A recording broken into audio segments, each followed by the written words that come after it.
Namo Myoho Renge Kyo, Namo Myoho Renge Kyo, Namo Myoho Renge Kyo. Hi, friends. I know I've been away for a little while, but I'm back. Now, I've combined volumes 1 and 2 of Buddhism Reference into one book, available as an ebook or a print book. And as a result, there are a lot of terms I haven't gotten to yet, as I was heavily involved for the last few months in our translation of the Lotus Sutra with annotations for our Nichiren doctrine and understanding. And it's been very well received. You guys have been wonderful about that. And this book, this Buddhism Reference book, just to reiterate very quickly, is the result of decades of my own insights and practice. And I felt the real need, as is for this entire resource, these videos, the podcast, the website, the bookstore, all of it, for a clear transmission of the correct teachings of Shakyamuni via the scholarship of our most recent Bodhisattva mentor, Nichiren. And what that means, in short, is that a lot of terms were introduced early on in the early teachings by Shakyamuni that evolved over time, not because what he was teaching evolved, because he was always teaching the same thing, but his audience and their ability to understand what he was teaching, their capacity, changed over the decades, over the centuries, over the millennia. And so by the time we get to the culminating teachings of the Lotus Sutra, some of the terms aren't even relevant anymore because they've been subsumed and superseded by like the 3,000 realms in a single thought moment. Had that been discussed or taught, I suppose, in those terms thousands of years earlier, nobody would have had any hope in understanding. It would have just seemed magical and mystical, right? So things like the Nidana were much more palpable and understandable to those people. Even that was a stretch, right? And it took many, many years for students, monks, right, to gel and start to understand the depth, the profundity of what that meant, how the universe works, how the mind works, how the mind perceives how the universe works, and our role in it, right? To the point where in the Lotus Sutra, we find that it isn't that we are one thing and the universe is another, but that every atom, every quanta, every thing in the cosmos, you, me, the plants, the planets, the stars, ad nausea, all of it, every single, whether you call it dark matter or dark energy or Bob or June or Alice or Mohammed or whatever. These are just namarupa. They're just name and form. The process, the actual happening moment to moment to moment of, which is what moment to moment is life, is what is the animation that we call life, is exactly the same for every single thing, including you and me. That insight is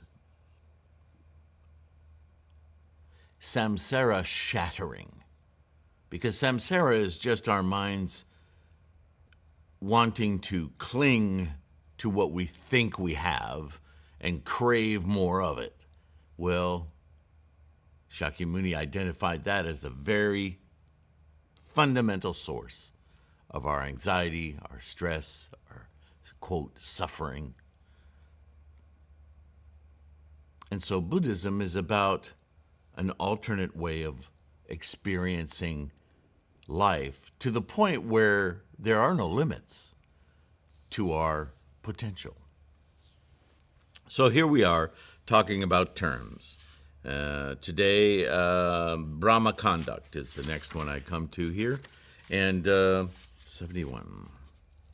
Let's go to Brahman Conduct. You will see that it depends on... Some of these terms are in here solely because they pop up in translations of modern texts of the Lotus Sutra. There are many other sutras and there are many other terms, but they're all earlier teachings, and if you want to deep dive into those things, you certainly can do so. I have many videos and podcasts addressing earlier sutras, but in the last couple of years, I've decided to really focus my attention on the Lotus Sutra, since that is the teaching, the culminating teaching, and that which you and I endeavor to practice with the insights and mentorship of our Bodhisattva Nichiren. And yet, as many translations as I've read with you of the Lotus Sutra, these old terms, they keep popping up. So in that we need to understand them from our modern perspective. That's what this book is to provide. So there's less confusion, less cultural and religious bias in the descriptions, so we can get to a clean understanding of what it is we're practicing. Make sense? Okay. The Brahman Conduct.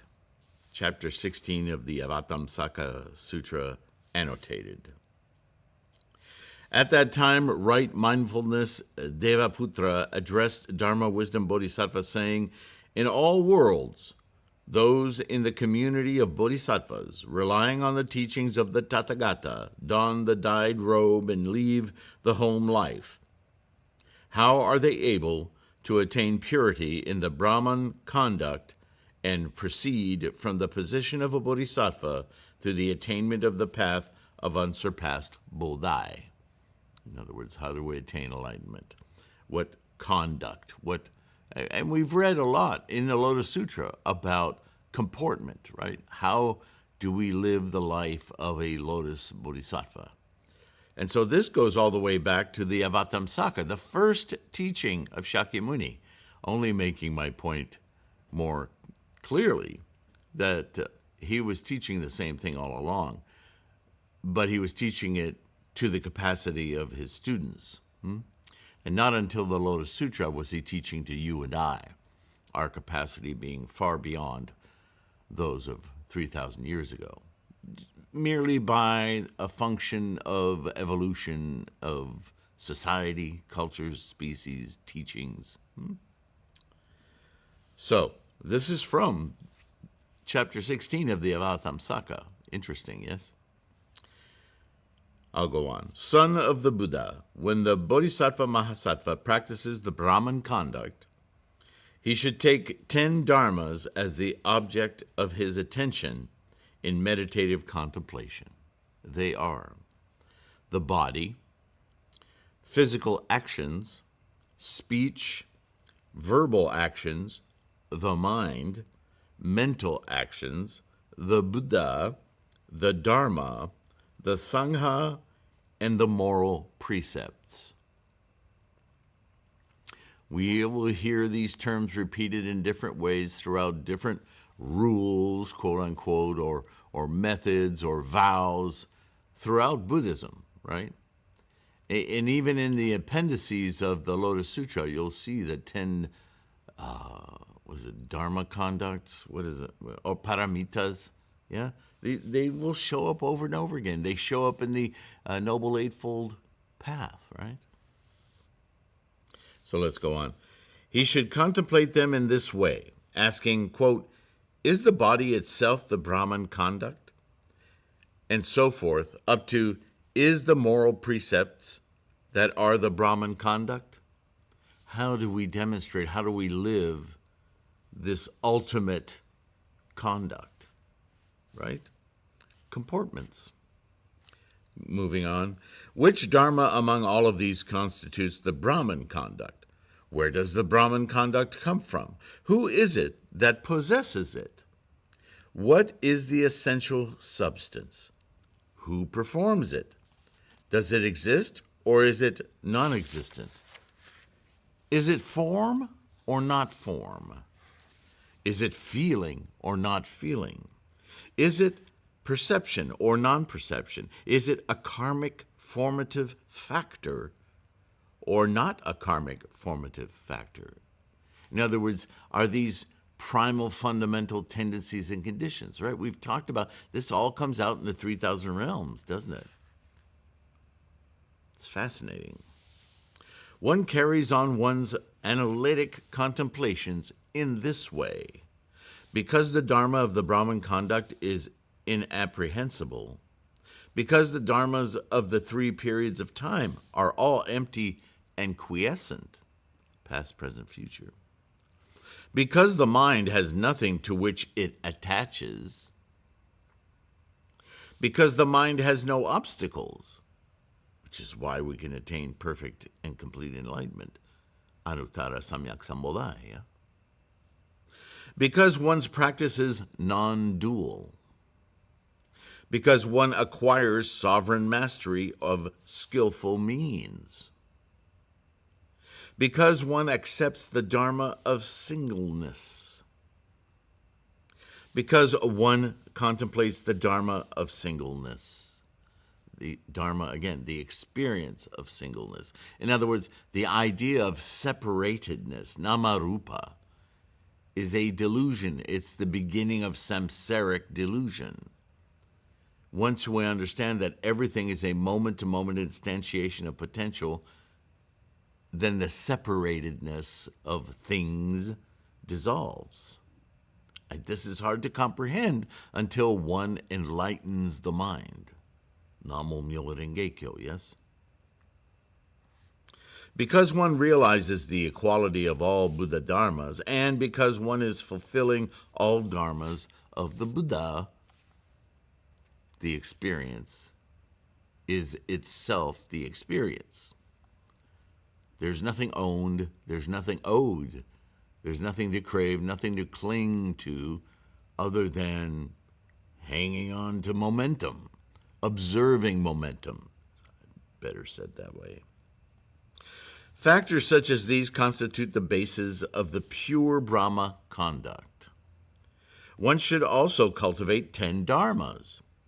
What are these 10? They are the knowledge that knows what can and cannot be, the knowledge that knows karmic retributions or repercussions, as they are related to past, present, and future, the knowledge that knows the dhyanas, the liberations, and the samadhis, the knowledge that knows the relative supremacy and inferiority of all faculties, the knowledge that knows all the differences of capacities for understanding, the knowledge that knows all the different realms. This is in the Avatamsaka. The knowledge that knows the endpoints to which all paths lead. The knowledge of the impeded vision of the Buddha eye. Unimpeded. Sorry, I said that wrong. Unimpeded vision of the Buddha eye. The knowledge that is unimpeded in knowing previous lifetimes, and the knowledge of the complete severance of habitual karmic propensities. Ooh, that's a big one. Now, indeed, I could make videos on each one of these and we could talk about them ad nauseum. It's not the purpose of this book. This book is a kind of a, I was going to say sinew. If you looked at the sinew as the connective tissue, would be a better word, that combines all of these various terms in this big book to see how they all interrelate. And fundamentally, at some point, it's going to click in your mind that they're all saying the same thing. But we're unique human beings, and we all have a different way of perceiving, worldview. Even though we say many of the same words and we look at each other and go, yeah, I get you. It's like this and this and this.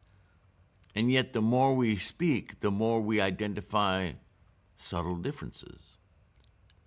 Buddhism is like this.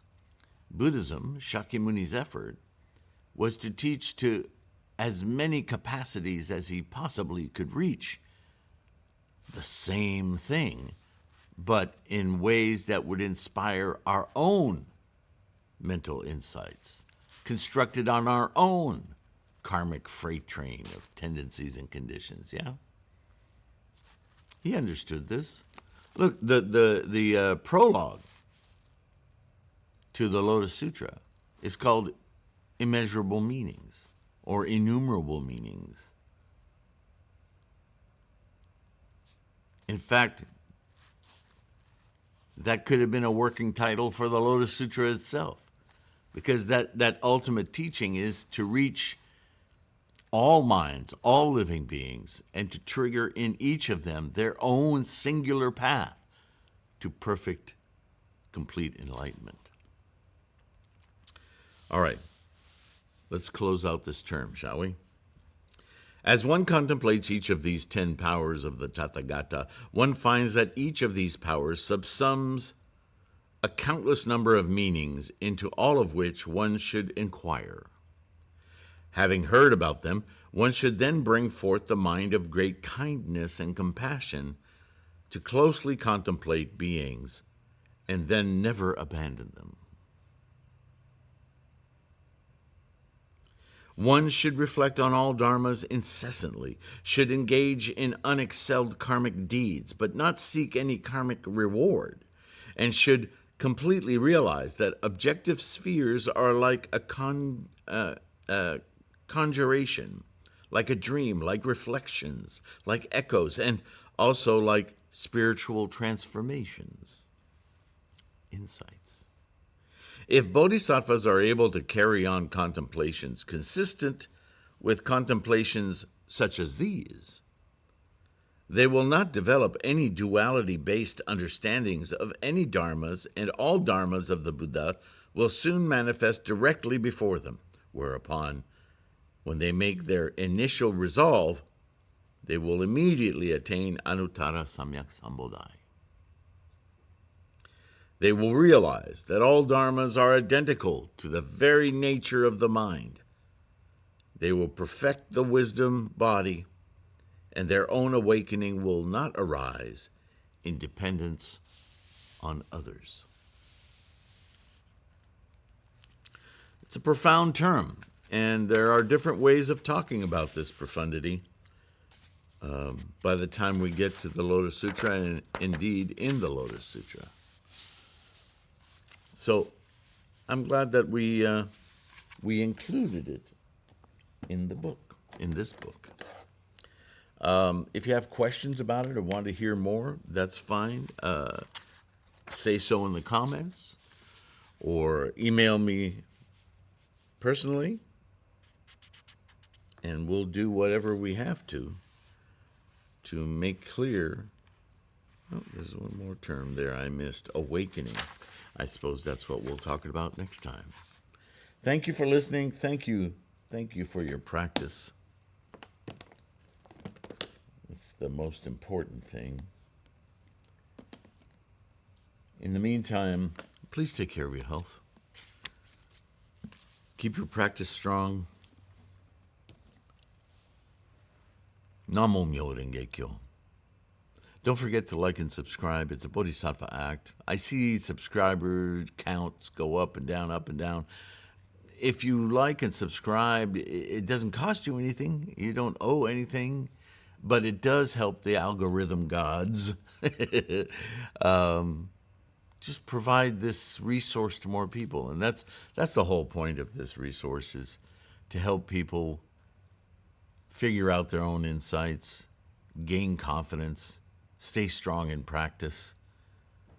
All kinds of links in the description for other ways of supporting this effort, this resource, with tremendous appreciation. Thank you. Thank you to patrons of all sorts. Those of you who can go to Patreon and supply financial support monthly, that's so incredibly helpful. And also helpful are those of you who are buying ebooks and print books and mandalas. It's incalculable. So thank you very much. Stay strong in your practice. Namo Myo Renge Kyo. Love and respect. And I'll see you in the next one. Bye for now.